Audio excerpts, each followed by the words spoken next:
அப்போஸ்தலனாகிய யோவான் எழுதின நிருபம் 3 யோவான். மூப்பனாகிய நான் புரியுது. ஃபஸ்ட்டு என்ன போட்டிருக்குது? மூப்பனான நான். யோவான் சொல்கிறாரு மூப்பன்னா பாஸ்டர்னு அர்த்தம். பொதுவாக என்ன நினைக்கிறாங்கன்னா மூப்பர்கள்னு என்ன நினைக்கிறாங்க, இந்த 4 பேர் ராஜேந்திரனா இவங்கெல்லாம் வந்து ஹெல்பர்ஸ். அவங்க பேர் டீக்கன்ஸ். அவங்க பேர் என்ன? டீக்கன்ஸ். சபை மூப்பர்கள் அப்படின்னு சொல்கிறாங்க பாரு, அது பொய். அது வந்து பிப்ளிக்கல் இல்லை. மூப்பன்னா யார்? மூப்பன்னா பாஸ்டர். அந்த சர்ச் பாஸ்டர் தான் என்ன சொல்லுவாங்க, மூப்பன்னு சொல்கிறாங்க. மற்றவங்களுக்கு பேர் என்ன? அதுக்கு தமிழில் பேரில் என்ன? டீக்கன்ஸ் அப்படின்னு ஒரு வேர்டு இருக்குது. புரியுதுங்களா? அந்த உதவியாளர்கள், த ஹெல்பர்ஸ். பாஸ்ட்டுக்கு அடுத்தது சர்ச்சில் என்ன பண்ணுறவங்க? உதவியாளர்கள். அவங்களுக்கு தான் என்ன? அவங்களுக்கு பேர் டீக்கன்ஸ். ஆனால் பொதுவாக சர்ச்சில் என்ன பண்ண சொல்லிட்டாங்க?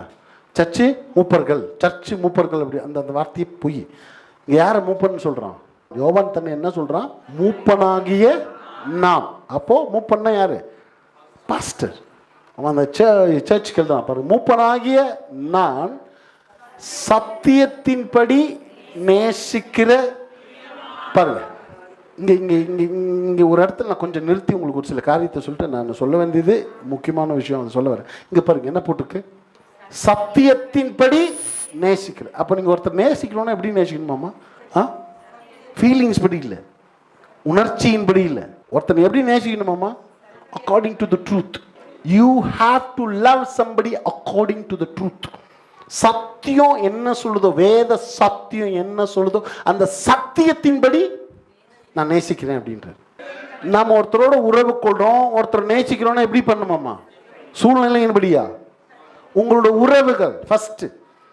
நீ ரட்சிக்கப்பட்டு பரலோகத்துக்கு போகணுன்ற நிச்சயம் வேணும்னா இந்த பூமியில் மட்டும், அது மட்டும் இல்லை, பரலோகம் போகிறது இந்த பூமியில் நீங்கள் சக்ஸஸ்ஃபுல்லாக வாழணும்னா நல்ல கவனி. எல்லாரும் தயவு செய்து நீ இதை ஏற்றுக்கொள்ளு, ஏற்றுக்காத போது உன் இஷ்டம். அதுக்கான விளைவுகள் பின்னாடி வரும் ஒரு நாட்களில் புரிஞ்சு பண்ணி. ஏன்னா இதை வந்து நான் அனுபவமாக சொல்கிறேன். என் வாழ்க்கையில் நான் அனுபவிக்கிற அநேக ஆசீர்வாதங்கள் எப்படி வந்துச்சுன்னு எனக்கு தெரியும். ஒருத்தர் நீ நேசிக்கணும்னு எப்படி நேசிக்கணுமா? According to the truth. உனக்கு அவங்க ஹெல்ப் பண்ணாங்க, உன்னோட பேசினாங்க, உன்னை ரொம்ப நேசிக்கிறான். எப்படி நேசிக்கணும் ஒருத்தரை? சத்தியத்தின்படி. உங்கள் ஃப்ரெண்ட்ஷிப் எப்படி இருக்கணுமாம்மா? How to choose your friend? According to the truth, not according to your desire. உன் விருப்பத்தின்படி இல்லை, உன் ஆசையின்படி இல்லை. உன் ரிலேஷன்ஷிப் எப்படி இருக்கணும்? Every relationship you choose. உன் வாழ்க்கையில் இருக்கிற ஒவ்வொரு உறவுகளும் எப்படி இருக்கணுமாம்மா? கவனிங்க எல்லாரும். எங்கே இருந்து இருக்கணும்? According to the truth.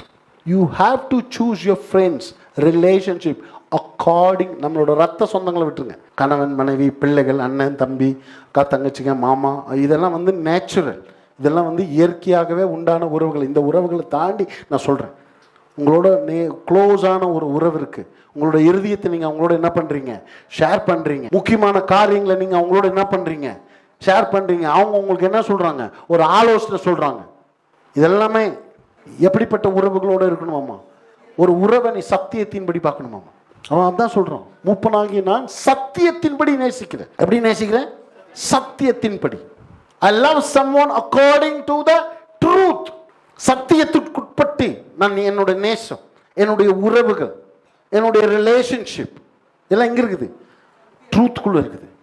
பிரியமானவனே, உன் ஆத்துமா வாழ்கிறது போல, உன் ஆத்துமா வாழ்வது போல நீ எல்லாத்துலயும் வாழ்ந்து என்ன இருக்கணுமாமா? சும்மா நல்ல கவனிங்க. இன்னைக்கு எத்தனை பேரோட கண்கள் திறக்கப்பட்டு நான் சொல்கிறத நல்லா கவனிக்கிறியோ? இந்த வசனத்தில் நான் கொஞ்சம் டைம் ஸ்பெண்ட் பண்ண போகிறேன். இதை உனக்கு புரிஞ்சிருச்சுன்னா உன் லைஃப் சக்ஸஸ் ஆகும். கிறிஸ்தவம் என்பது கண்ணீர் விட்டு அழுகிறதுனாலையோ, கண்ணீரோடு ஜெபிக்கிற ஆண்டவரே அப்படின்னு சொல்கிறதுனாலையோ உனக்கு விமோச்சனம் ஆண்டவர் அறியாதவங்களுக்கு அப்படி நடக்குது. ஏன்னா தேவன் காட் ஆஃப் கம்பேஷன் அங்கே இருக்கிறார். புரியுதுங்களா? ஆனால் நீங்கள் ஒன்ஸ் ரட்சிக்கப்பட்டதுக்கப்புறம் நீ கண்ணீர் விட்டு சென்டிமெண்ட்டாக அழுகிறதுனால உன் ஜெபம் கேட்கப்பட்டு உன் வாழ்க்கையில் பெரிய மாற்றங்கள் சத்தமாக சொல்லுங்கள். தேவ சமூகத்தில் போய் அழுகிறதுல நம்மளாம் யார்? இந்தியாவில் பயங்கர, அதுவும் தமிழ்நாட்டில் அந்த அழுகிறது அப்படின்னால எக்ஸ்பர்ட் தான். ஆவிக்குரிய எல்லா ஆசீர்வாதங்களும், ஆவிக்குரிய நல் வாழ்க்கையெல்லாம் 2+2 எவ்வளோ? 2+2 4. அது அந்த மாதிரி ஆண்டவருடைய எல்லாமே எப்படி 2+2 4 மாதிரி. அது ஒரு ஃபார்முலா. அது அதில் தான் ஒன்றை இங்கே சொல்கிறார். இப்போ யோவான் சொல்கிறார், என்ன சொல்கிறாரு? பிரியமானவனே, உன் ஆத்துமா வாழ்கிறது போல நீ எல்லாவற்றிலும். அப்போ எல்லாவற்றிலும்னா என்ன? பணம், ஆசீர்வாதங்கள், ப்ரமோஷன்ஸு, உன் வாழ்க்கையில் ஒரு உயர்வான ஒரு நல்ல ஸ்டாண்டர்டான லைஃப்க்கு சொல்கிறார். என்ன? நீ எல்லாவற்றிலும் வாழ்ந்து சுகமாக இருக்கும்படி என்ன பண்ணுறேன்? வேண்டுறேன். அதுக்கு ஒரு கண்டிஷன் வச்சுருக்கான். எப்படி சொல்லியிருக்கலாம்?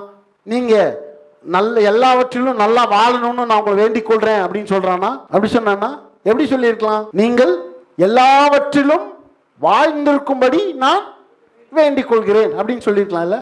ஆனால் அவர் என்ன சொல்கிறார்? உன் ஆத்துமா வாழ்வது போல எல்லாவற்றிலும் வாழ்வேன். அப்போது நீ எல்லாத்துலேயும் வாழணும்னா ஃபஸ்ட்டு எது வாழணும்? ஆத்துமா வாழணும். உன் ஆத்துமா எந்த அளவுக்கு வாழுதோ அதை வச்சு தான் உன்னோட எல்லாமே வாழப்போகுது. உன் உயர்வு எங்கே இருக்குது? உன் பிளெஸிங்ஸ் எல்லாம் எங்கே இருக்குது? உங்கள் வாழ்க்கைக்கு இந்த பூமியில் தேவையான எல்லா பொருளாதாரம், ப்ரமோஷனு, என்ன சொல்கிறது, ஒரு எல்லா நல்வாழ்வு எங்கே இருக்குது? ஆத்துமா. பைபிளில் போட்டிருக்கோம், உன் ஆத்துமா வாழ்வது போல. தேவனுடைய வெளிச்சத்தின் ராஜ்யம்.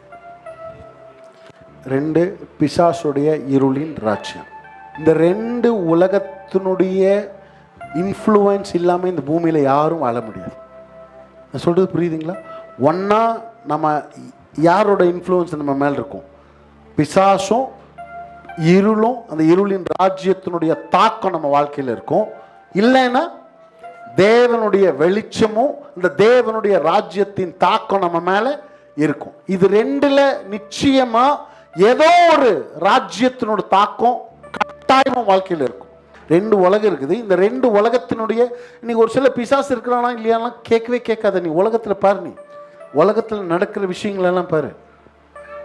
நேற்று பேசியிருந்தேன், ஃபோன் யூஸ் பண்ணாதேன்னு சொன்ன ஒரு அப்பா ஃபோன் யூஸ் பண்ணாதேன்னு பையனுக்கு சொன்னதுனால அப்பாவை கத்தி எடுத்து பையன் என்ன பண்ணிட்டான்? குத்தி கொலை பண்ணிட்டான் தமிழ்நாட்டில். அவ்வளோதான் மேட்ரு. கோபம். இப்போ இந்த கோபத்துக்கு பின்னாடி பிசாசு இருக்குதா இல்லையா? இந்த 2 உலகமும் பாருங்க எப்படி இந்த 2 உலகமும் எப்படி இயங்குதுன்னா 2 விஷயம். ஒன்று, நல்ல கவனிங்க, ஒன்று உங்களோட நம்பிக்கை. எல்லாம் சொல்லுங்க பார்க்கலாம்.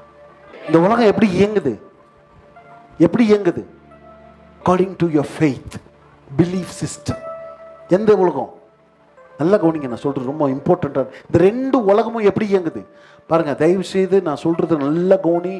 வாழ்நாளில் நீ சாகர வரைக்கும் வேண்டிய ஒரு விஷயத்தை சொல்லிட்டுக்கிறேன். இதை நீ மறந்துட்டேன்னு வாழ்க்கையில் நிறைய இழந்துருவிடி. நல்லா கவனி. இந்த 2 உலகமும் எதில் இயங்குது? நம்பிக்கை. 2 வார்த்தை. ஒரு வெளிச்சம் தேவனுடைய, புரியுதுங்களா? எங்கே இருக்குது? அந்த வெளிச்சம் என் மேலே வரும்போது பணம் அதுக்கு பின்னாடி வரும். இது நான் அனுபவமாக சொல்கிறேன். புரியுதுங்களா? பரலோகத்தில் ஒரு வெளிச்சம் இருக்குது. அந்த வெளிச்சத்தை நீ கேப்சர் பண்ணும்போது பணம் என்ன ஆகும்? பணம் ஜபிச்சா வரவே வராது. இதை நான் சொல்லிகிட்டே இருக்கிறேன். நான் money will not come when you pray. பணத்துக்கும் ஜபத்துக்கும் என்ன இல்லை, சம்பந்தமே இல்லை. நீ எவ்வளோ பணத்துக்காக ஜபிக்கிற அவ்வளோ சோர்வாயிரு. பணம் அப்படி வருது இல்லை. இந்த வெளிச்சத்தை நீ என்ன பண்ணணும்? பொசஸ் பண்ண. அந்த லைட்டுக்கு பின்னாடி என்ன இருக்கு? பணம் இருக்கு. சொல்றது புரியுதுங்களா? ஒரு லைட் இருக்கு. அந்த லைட்டை நீ பொசஸ் பண்ணும்போது அந்த லைட்டுக்கு பின்னாடி பணம், உன்னோட ப்ரொமோஷன் எல்லாமே இங்கே இருக்குது. அப்போ இந்த 2 உலகம் எப்படி இயங்குது? ஒன்று நம்பிக்கை, ஃபெய்த், பிலீஃப் சிஸ்டம், நம்பிக்கை முறைகள், இதெல்லாம் ஒன்று தான். ஒன்று. இன்னொன்று வார்த்தை. இன்னிலிருந்து தயவு செய்து இது எழுதி வச்சு ப்ராக்டிஸ் பண்ணு. இது 2 ரொம்ப ரொம்ப முக்கியம். ஒன்று என்ன? நம்பிக்கை, இன்னொன்று வார்த்தை. இந்த நம்பிக்கைன்னு வரும்போது அது எங்கே இருக்குதுன்னு என்னன்னா உன்னோட எண்ணங்கள்ல இருக்கு. பிலீஃப் சிஸ்டம், ஒரு சிஸ்டம் உன் மைண்டில் இருக்குது. எங்கே? நல்லா சத்தமாக சொல்லுங்க. உன் மைண்டில் என்ன இருக்கு? எண்ணங்கள். ஒன்று சொல்லட்டுங்களா?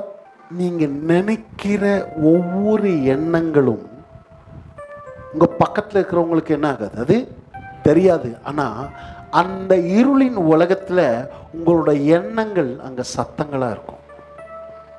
சொல்றது புரியல? Your thoughts are voice there.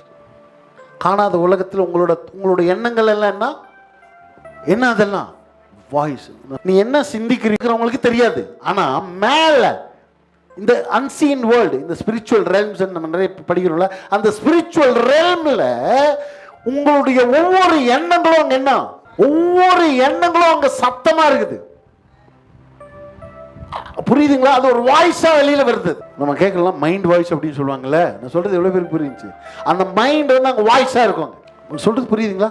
அப்போ நீ பேசுறது மட்டும் இல்ல, நீ சிந்திக்கிற ஒவ்வொரு சிந்தனையும் ஒன்னா வாழ்க்கையை பாதிக்கும். ரெண்டு வகையில, ஒன்னு நன்மையாகவோ தீமையாகவோ. ஒரு தீமையான எண்ணம் பரலோக ராஜ்யத்தில் இருக்கிற ஒரு ஆசீர்வாதத்தை ஸ்டாப் பண்ண முடியும். நம்மளோட நம்பிக்கை பார்த்தீங்கன்னா டோட்டலாகவே இங்கே இருக்கிற பாருங்க, நிறைய பேர் நீங்க போய் ஒரு 2-3 நாள் நீ பேசுறதெல்லாம் ரெக்கார்ட் பண்ணி நீ அதை கேட்டுப்பார். நீ பேசுறது எல்லாமே என்னதான், நெகட்டிவ் தான்.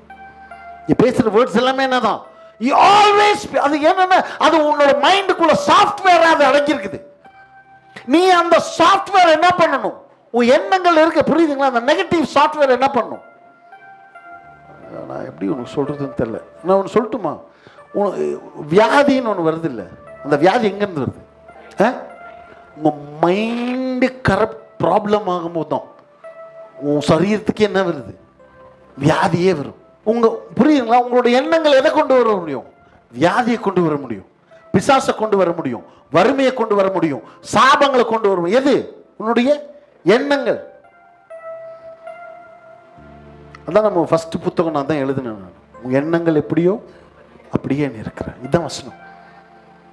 எண்ணங்கள் எப்படியோ, புரியுதுங்களா? அப்போ எப்படி வாழ போறியாமா? ஏன்னா பிரியமானவனே, உன் ஆத்துமா வாழ்வது போல. எப்படி வாழ்வது போல? நல்லா சத்தமா சொல்லுங்க. ஆத்துமா வாழ்வது போல. அப்போ அந்த காணாத உலகத்துல எண்ணங்களும் வார்த்தைகளும் என்ன ஆகுது சொல்லுங்க? காணாத உலகம், அந்த இருளின் ராஜ்யமா இருக்கட்டும், வெளிச்சத்தின் ராஜ்யமா இருக்கட்டும், இந்த 2 ராஜ்யத்தையும் பாதிக்கிறது எது? சத்தமா சொல்லுங்க. எது? ஒண்ணு எண்ணங்கள், இன்னொன்னு என்ன? வார்த்தை. உன்னோட எண்ணங்கள் அங்க என்ன ஆகுது? அது வாய்ஸா போகுது. உன் எண்ணங்கள் அங்க பாதிக்குது.